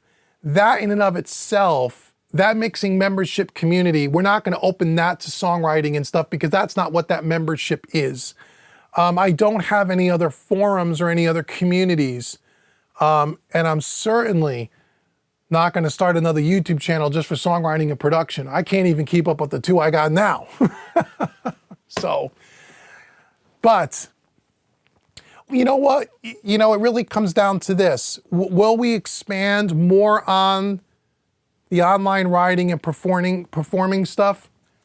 If as I do the videos, they are popular and there's enough interest in it, then I'll expand on those things with maybe some of your ideas here and other ideas I might come up with if that's what you guys want. Because I have so much going on, I only am interested in creating things that the majority of people want to see. I can't create everything for everybody. I'm only one person, right? But if the songwriting, performing, production and all the stuff that I kind of did on the home recording made easy video the other day, if that expands and people really want it and it becomes very popular, then who knows where that can go? Could that turn into its own entity? Maybe one day, not right now. Let's see how it goes. I'm not opposed to anything if I can help people in a more effective way. But it has to be something that's worth my time because my time is limited and I have so many irons in the fire. You know, it's too much going on. But yeah, good idea. Oh, Jimmy, it's okay if you're late. You can watch the replay. Jimmy, you got to learn about the mixing hybrid because I know you have the other one. Its pre-sale starts tomorrow, but it actually starts today. I opened it up for this live stream. Save 100. Dave will put the link.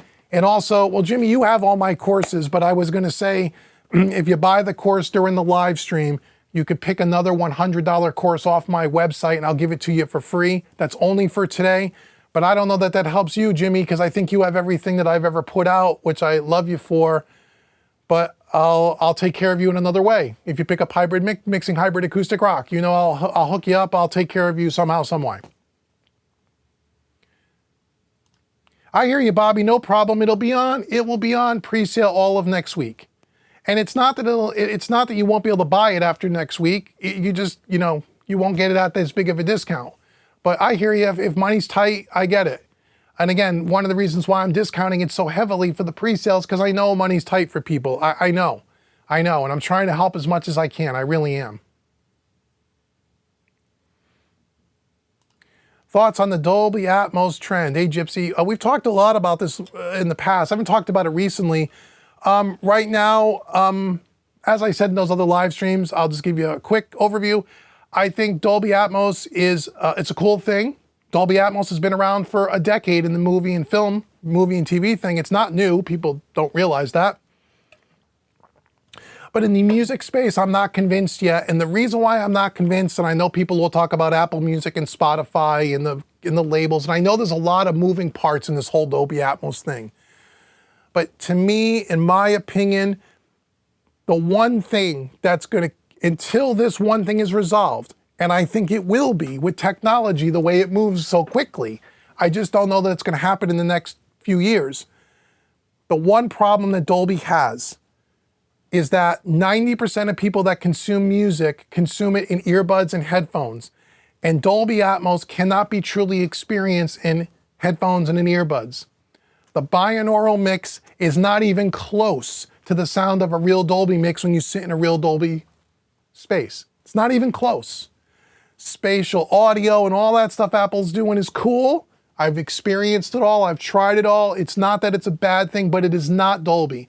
So until you can experience, and who knows if you'll ever be able to, until they can create a pair of headphones where it sounds just like it would if you were sitting in a Dolby room or awfully close to that experience. Until that happens, I don't think Dolby becomes the new standard in the music thing. I don't. I think it will be, the stereo mix will still always be king, and I think you'll have those as separate offerings or maybe things to supplement that, but I think that's the big sticking point. The other thing is, even though companies are starting to come out with, multi channeled speakers that you could put in your house affordably, and now companies are starting to come out with wireless options, so you don't have to have these cables where you can put 13 speakers in your room. Whoops, hold on here, sorry. Just want to check my door here. I got someone at my doorbell. Hold on. Who is that?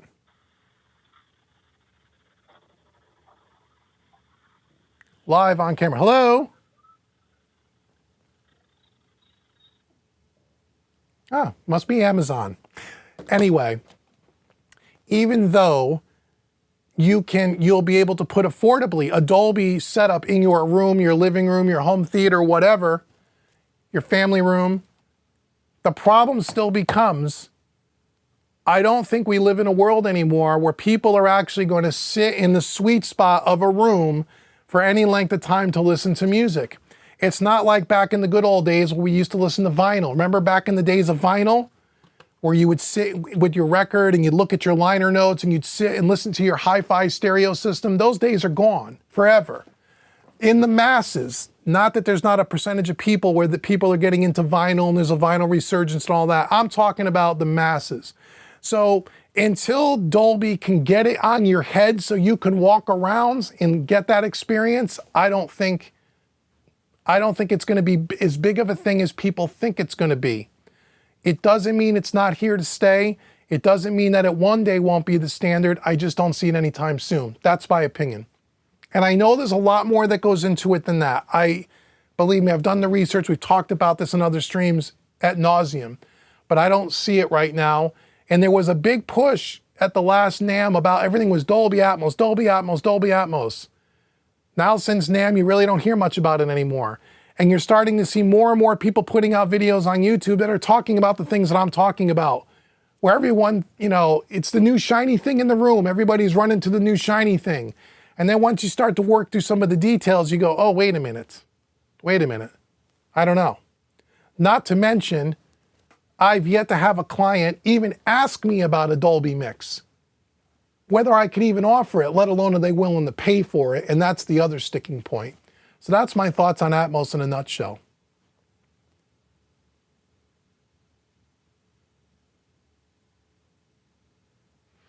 Okay, let's see. Got about 20 minutes left.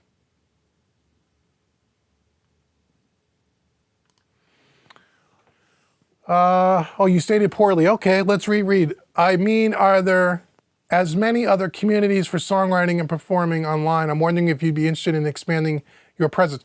Oh, you're saying that there are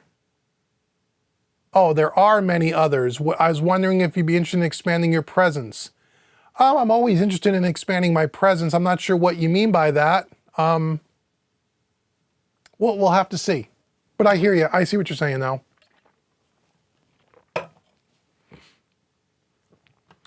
Okay. Did they label connections on the 1178? Yes, they did. Everything's labeled on the back.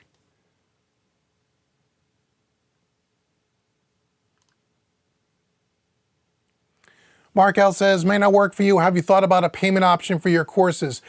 On most of my courses, no, because they're all less than $100. On my more expensive ones, I've thought about it, but the problem that I see is, and I haven't done it yet because of this, if I do that, then all my courses, pardon me, my courses could only be streamable. They can't be downloadable. Because then I run the risk of people downloading my course, making the first payment, taking the course, and then canceling the other two payments. So no, for that reason. And I had to choose between, and I did some polling on my email list, by the way. I had to choose between, do you want, because a lot of websites, when you buy their stuff, you can't download it. You can only watch it on their website. So if you stop payment or you cancel payment, you get eliminated from the course. In other words, if you make one payment and never pay me for the second payment, your access is gone. But most people that I found, they want to be able to download it because maybe their computer or their internet's not always great. They want to be able to put the courses on separate hard drives and those kinds of things. And so that's why I don't do a multiple payment option.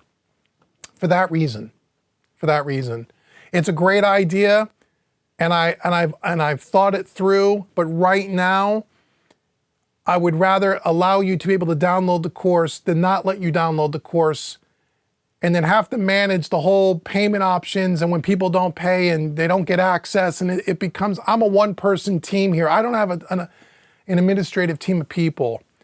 So the majority of my stuff is less than $100. And if you're on my email list, Mark, at Home Recording Made Easy, and if you wait, every 2 weeks throughout an entire year, I put a different course on sale. I go through my whole catalog and I pick them out and I put them on sale at 30, 40, 50% off, which means in most cases, if you're patient, you won't pay more than 50 or 60 bucks for one of my courses. And then at that point, it doesn't make sense for me to do a multiple payment option. Hope that makes sense. Now, the hybrid mixing stuff, the more advanced stuff, and there's only a few of them, the more premium price stuff, those don't go on sale every 2 weeks. Those only go on sale once a year, if at most. And the largest sale is during the pre-sale. But I hear you.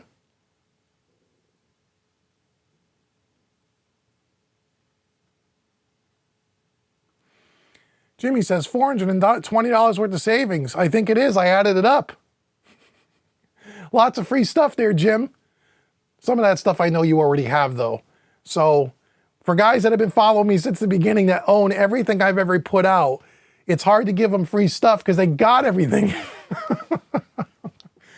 And I love them for it. But those are those guys have been my supporters from the beginning. So I'll try to help you any way else I can, Jim. You know that. George says, had you kept your Apollo X16s and started mixing in Dolby, now they offer 9.1. No expensive monitor controller needed. That's true, George, but you still need 13 speakers, and I'm not willing to do that. It's too big of an investment. For me to do a Dolby room in this room, it's about 40 grand to do it right. To do it 40,000. I'll never get my money back. How do I know that? Because I know my clients won't pay extra for a Dolby mix. They won't. It won't be worth doing. So you're right in what you're saying about the Apollos, but it goes way beyond the monitor controller. It's all the speakers. It's the redesign of the room. It's all the additional acoustic treatment for something that most artists won't pay for. At least the artists that I work with, which are all indie artists, they're not major label artists. I think where Dolby makes sense is in the major label market. There they have to do it. But the indie market, budgets are so tight, I doubt it. At least not my clientele. You know, I'm sure there's other ones. Harry says, boring question alert. I'm at my studio right now. How would you dial an 1176 for aggressive drums? I never know what to look for on the needles. Don't look for the needles. That's the problem. Use your ears. So if you want really aggressive drums, I mean, all you have to do is look that up on YouTube, and there's 400 videos on people that set up an 1176 with plugins and do it. Right? 20-to-1 ratio, fast release, slow attack, crank the input, 10-15 dB of compression. It'll be aggressive, by and large. His boy Elroy just found the stream. So cool. Welcome to the family. Make sure you like, share, subscribe, either on Home Recording Made Easy or Mixing Music Analog, depending on where you're watching from. That makes sense. Thanks. You're welcome, Mark. Again, once again, Dave's got the thing in the chat. Thank you again, Save so much. Braxel says you can buy with PayPal, and then you can use their payment. And then you can use pay in 4 option with PayPal. You might be able to do that, Braxel. I think you can. And I think with PayPal, if you're spending more than $99, which in this course you would be, you can have 12 months with no interest. PayPal credit, which has nothing to do with me. That's through PayPal. Reason why I know that is because that's how I finance some of my purchases. So yes, I would get paid all at once, but you can do payment options online through PayPal. I think you can. So that is another way for people that are asking about splitting up the payment options. You can do that through PayPal, I believe. And David SJ is right. We have 15 minutes till the end of the stream, and then that second free course goes away. So once again, David SJ has it in the chat. Save 100 is the coupon code. During this live stream, if you pick up either one of the packages for mixing hybrid acoustic rock, I will give you an additional free course. That's not part of the package already. You just email me, I'll put it in your account, and you'll get it. But after the live stream, that goes away. That's just for you guys, because you guys are here. Okay? All right, you're welcome, Mark. Trip Killer, do you have any videos going deep on Origin's routing capabilities? I'm building in a ghetto version with the Big 6, but wanted to understand the center section, all its functions. I won't say, Trip Killer, that we've done a video on deep dive on every routing capability. We did do a video early on about the routing and the way this console is set up, and we walked through all the routing and how it's used, and we pretty much are using 90% of the routing capabilities. You may want to check out that video. That'll probably help you. Johnny Mack, hey Johnny, how are you? Just ordered my Audioscape 305R yesterday, can't wait to get it in. It's awesome. I use it on every single mix. And we did a YouTube video on it. There's a review on the channel. Bobby says, I think I have all your courses too. I think you probably do, Bobby. You're another one that's been around since the beginning. A lot of new people here don't realize Home Recording Made Easy has been around since 2014. September 2014, right after Labor Day, is when Home Recording Made Easy officially launched. The website, training courses. My first course came out, I think, in the beginning of October 2014. And we're almost in 2024, so it's been almost 10 years that you guys, some of you guys, have been there. And again, I love you guys, and I so appreciate. Without you guys, there would be no Home Recording Made Easy. There would be no Mixing Music Analog. There would be no Uncle Dave here talking to you about all this stuff. The only way I'm able to do this is because you guys support the stuff that I put out, and it helps you. If it didn't help you, you wouldn't support me, and if you wouldn't support me, I can't be here. So I appreciate all of you guys, especially the ones that have been here since the beginning. And some of them are here tonight. His boy Elroy, very new here. Do you have beginner courses for budget home studios, something with small digital mixers? I have a ton of beginner courses at homerecordingmadeeasy.com. Here's what I would tell you to start off with. If you're new there, download the free mixing course that's right on the homepage. That'll have you set up an account so you're in my ecosystem and you're on my email list. Then from there, if you're brand new, to mixing, recording, mixing, check out my beginners courses. If you go to the training courses page at the link at the top of the home page, my courses are broken down into 3 main categories: beginners, intermediates, advanced, 2, and then there's a section for specific Studio One courses if you're a Studio One user. Check those out. All of that stuff is perfect for beginners, and I have everything from mixing, recording, EQ, compression, parallel compression, mastering, and everything in between. If you go around the website, Elroy, and you're not sure where to start or whatever, just shoot me an email through the website. I'll get back to you within a day, and I'll help guide you to the right courses if you're not able to figure out on the website what stuff you think you should get first. But I have a ton of beginner stuff, tons. John Delvin says, has there been any recent update to Studio One 6 that makes it easy to run backing tracks as live as it is in Ableton? No, the show page, John, is their closest attempt to that, which I haven't used extensively. Ableton is still better. I feel it is. Braxel said, so the course is $197 for the Pro package. No, the Pro package would be $297, $197 for the basic package. It's laid out right there. You'll see exactly what it is. The prices you see on the website are before the $100 discount. Okay, so you see the price on the website, use that coupon code minus $100. It'll take it right off before you check out, so you'll get your $100. Trust me. It takes it right off the price. You'll see it. John says the way you can move the timeline around in Ableton without messing up the beat is great. It is. Any such feature in Studio One? I don't think so. And the other thing, John, I like about Ableton over Studio One is I love the way you can use it if you're playing live. You can program your lights and all your MIDI changes. It's really powerful. A little bit more, you got to really get into the weeds and really learn the program. Studio One's a little bit more simplistic, a little more limited, but still very powerful in that respect.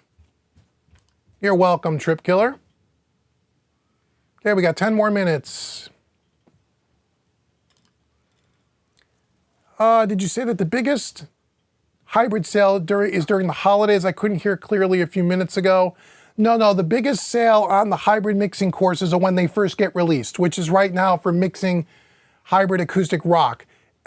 Usually between Black Friday and Christmas, right? Late November, early December, I will do a sale on all of the stuff, but usually the hybrid mixing stuff is not on sale at that time.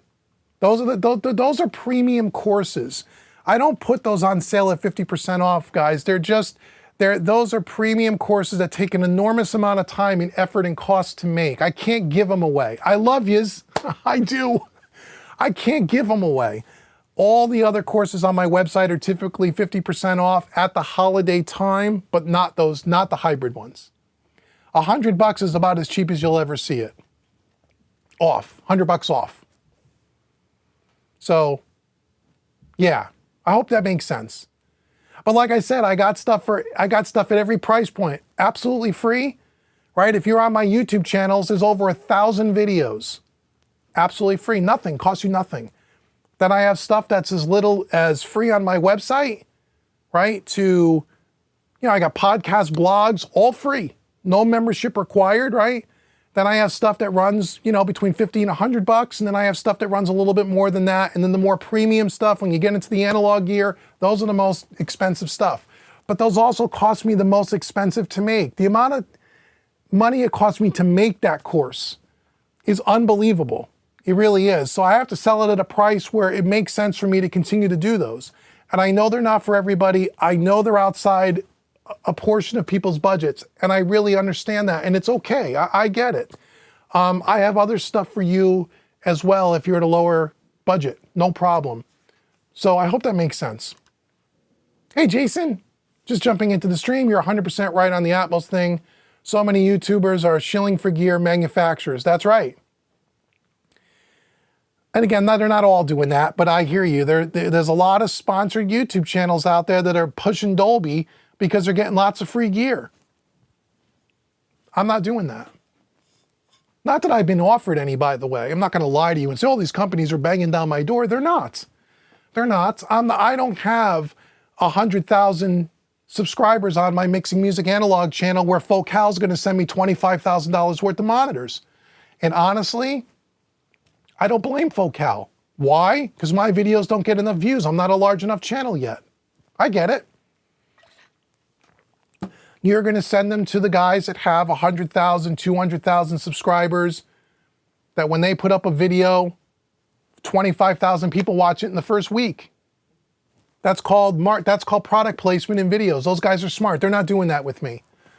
But a lot of these YouTubers are taking that gear, and I understand why, man. If that's how you have to make a living, I get it. I'm not saying there's anything wrong with those people, but I'm not here selling you anything, as you know.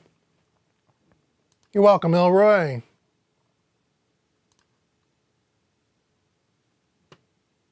No, Braxel. Unless I wrote something wrong, I'll read the website. The Pro course is $297, right? You take $100 off, it's $197. Or no, it's $397. Excuse me. You're confusing me. I got so many things now in my mind. Hold on. It's on the website. Read the website. I'm sure you did. I'm looking at it right now. The Pro package is $397. If you take $100 off, that's $297. The basic package is $297. If you take off $100, it's $197. If I miscommunicated that, I apologize. But it's on the website. And I checked all the links to make sure when you put your coupon code in, you get your money off. So it's working properly. But just make sure you read the website to make sure you understand. The Pro package is $297 or $397 normally. Take $100 off, it's $297. The basic package is $297. Take off $100, it's $197. And if I screwed that up earlier, man, I really apologize. That wasn't my intention. You guys know that. I'm not going to try to fool you into buying something. Oops, there is no extra live stream discount. Oh, I know where maybe you're confused. Because for the live stream, I said, let's say you buy either one of the packages. You spent $297 or you spent $197 after your $100. Then you're going to go to homerecordingmadeeasy.com. You're going to look at any of the other courses on my website. You're going to email me and say, Dave, I'm Braxel. I just bought your Pro course today during your live stream. I want one of these other courses on your website for free. That's worth about $100 because I sell my courses for $100. My other courses, okay? So let's say, for example, you wanted Compression Made Easy. That normally sells for $97. I will give that to you for free if you buy the hybrid mixing as part of this live stream. That's where the extra $100 comes in. I'm sorry, I know it's confusing. That's not listed on the website because this live stream is over in 5 minutes, and then that's not a deal that anybody's going to get tomorrow or all of next week during the pre-sale. Yeah, that's right. I hope I'm communicating it okay. Hope I'm communicating it. No, it's okay, Braxel. Don't worry, brother. I just want to make sure that I explain it. I explain it right. Thanks, Jimmy, so much. You're great. And I know, again, I know you have everything on my website. I think you do.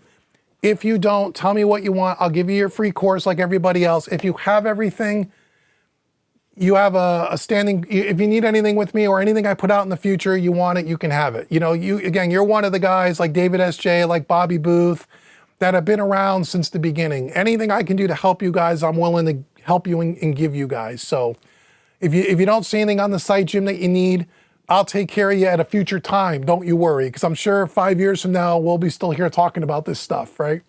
And there'll be more courses and more things and things that'll be out there. Okay, couple more minutes. Voice of Obi-Wan. Yes, that is discounted hybrid mix package, which is what you were looking for. Oh, okay, he's talking. Okay, great. Okay, I'm at the bottom of the chat. Okay, we've got 5 more minutes. Last few questions. David just put it in the chat. Thank you, Dave, so much. Again, make sure you give me the thumbs up. Like, share, subscribe. If you're new here on either one of the channels, thank you so much for being new. Thank you so much for joining. Make sure you spend time on our websites, checking, or on the YouTube channels, checking out all the different videos I have that are absolutely free. They're absolutely free. And there's 2 videos a week on the Mixing Music Analog channel, 2 new videos. Right now, 1 a week at homerecordingmadeeasy.com. That might expand in the future. Don't know. We'll see.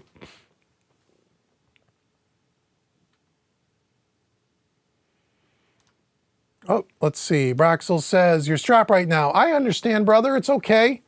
It's okay. Don't worry. Don't worry. It's okay. You know, like I said, use PayPal and make payments to them. I think someone suggested that a few minutes ago.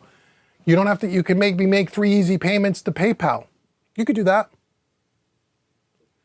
Yes, James, I just covered that we have it. I'm going to do a video this week for it. It'll go up on the channel shortly. That's about it. It's here. The Eagle has landed. We got it. I'll show it once again. I'm excited. Here it is. The AS78 by Audioscape. It's beautiful. It's built like a tank. It looks killer. I can't wait to plug it in and get it running. It looks awesome. So that's going to be fun. But yeah, we didn't listen to it, but there'll be videos. Trust me, there'll be videos on it. So we got 3 minutes left. 3 minutes. And I'm going to check my emails for anyone that's bought the course during the live stream. If you sent me an email about the free course, I'll get to it tomorrow morning. I'll check my emails in the morning and I'll add it to your thing. Don't worry. And you'll see it. Okay? So, 3 more minutes and then the extra, as Braxel, as we went over, the extra free course is over. But this week, if you're on my email list at Home Recording Made Easy, you will get an email every day this week, unless you've already bought the course and I won't bombard you with emails. You will get an email every day this week talking about the pre-sale for the Mixing Hybrid Acoustic Rock. You still get the $100 off. You still get to use the coupon code all week, okay? Once you bought that course, you won't see those emails. I'm going to keep your email box clean, but you're going to get an email every day this week, okay? So just if you can't get it today, because you're going to wait till you get paid on Thursday or Friday, no problem. You'll have until I think you'll have until the 30th of July, which I think is a week from Monday. So you have a solid week to still save $100 on either one of those packages. And trust me, you're going to love that course. Go watch the video with the link. Check it out. You'll see exactly what the course is. Okay?